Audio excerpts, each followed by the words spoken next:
times have you ever find yourself nodding in a conversation, pretending you get it when really you have no idea what's going on? Yeah, me too. Now, picture this. You're surrounded by your friends, everyone's talking and laughing as usual. Everything's going well until you suddenly realize, wait, what are they talking about? Sometimes I zone out mid-conversation, not because I'm not listening, but because I can't keep up. By the time I figure it out, they have already moved on. So I'm just sitting there like, okay, but what did you just say? It's strange being surrounded by people, yet feeling completely disconnected. It's like you're there, but not really in it. That's how I felt almost every day. You see, I was born with hearing loss, and I used my hearing aids to help me hear.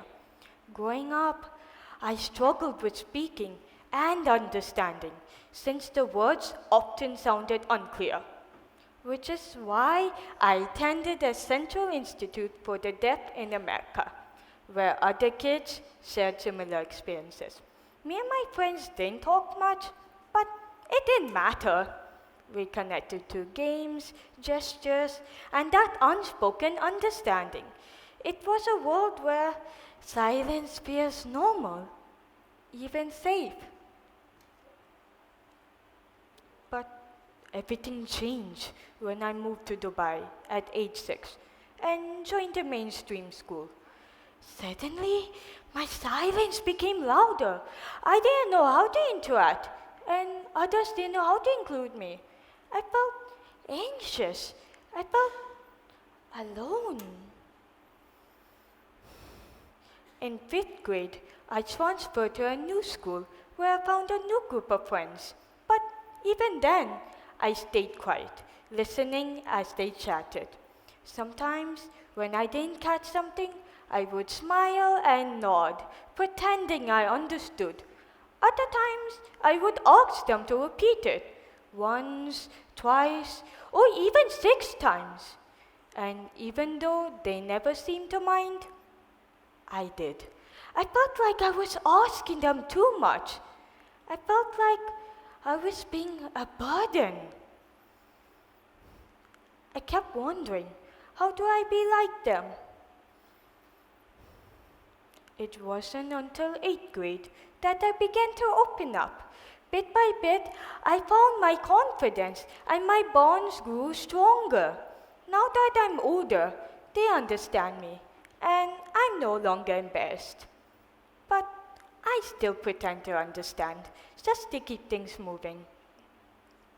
Still, there were some words that stung me. Never mind. It's not that important. It's nothing. Those phrases might sound small, but they say you don't need to be part of this moment. I have listened to other teens like me share their experiences, and their words reflected what I have gone through.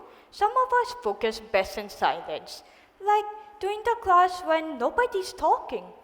Others said lunch and PE were the toughest, filled with overlapping conversation and overwhelming noise. One student even told me they sometimes take out their hearing device just to shut the world off for a moment. And many of us feel most at home, surrounded by our family, where there's comfort and peace. And honestly, same.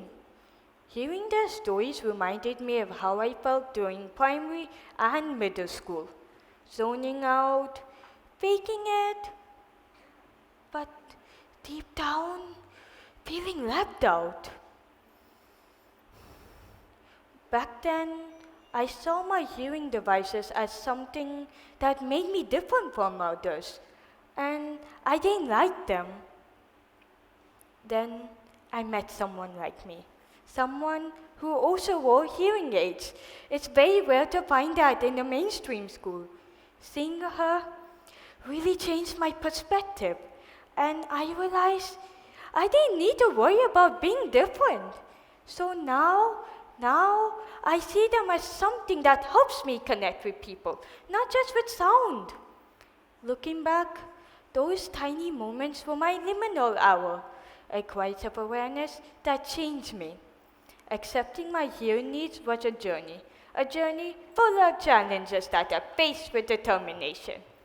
The in-between space may not be loud, nor recognized, but maybe it's where we waited, where we wondered, where we began to understand others and ourselves. Maybe silence isn't the absence of connection. Maybe it's where the connection begins. We often think communication is just the words we speak, loud, fast, or funny. But I have come to understand something important. Communication is so much more than just words. It's about care, it's about presence, it's about patience. When someone pauses to make sure I have understood, when they wait for me to reply instead of filling in silence, when they smile without pressure, that's communication too. I didn't realize it before, but I have had full conversation in complete silence, to a glance or a gesture. Sometimes the deepest connection can come from someone simply sitting next to you, not saying a single word, but making you feel like you're not alone.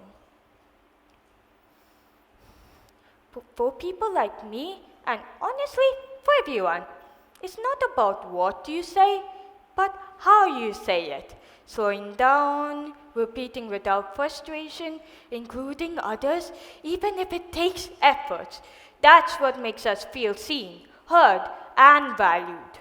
So, if you ever felt left out in a room full of people, know this: connection can begin in silence. And if you've ever been unsure what to say, pause, wait, be patient. You have no idea how much that means. We don't need louder voices. We need kinder voices. Because whether someone is struggling with language, hearing, or even confidence, those small moments of care matter so much more than you realize. So, next time someone zones out or asks you to repeat something, don't say never mind. Say, let's try that again. Because here's the truth. In that space between who you were and who you're becoming, you remember the people who chose to wait with you. You remember the friend who slowed their steps so you could walk beside them. You remember the teacher who repeated a question without sighing. You remember the stranger who made room for you in the conversation. These moments are the ones that stitch us back together. Thank you.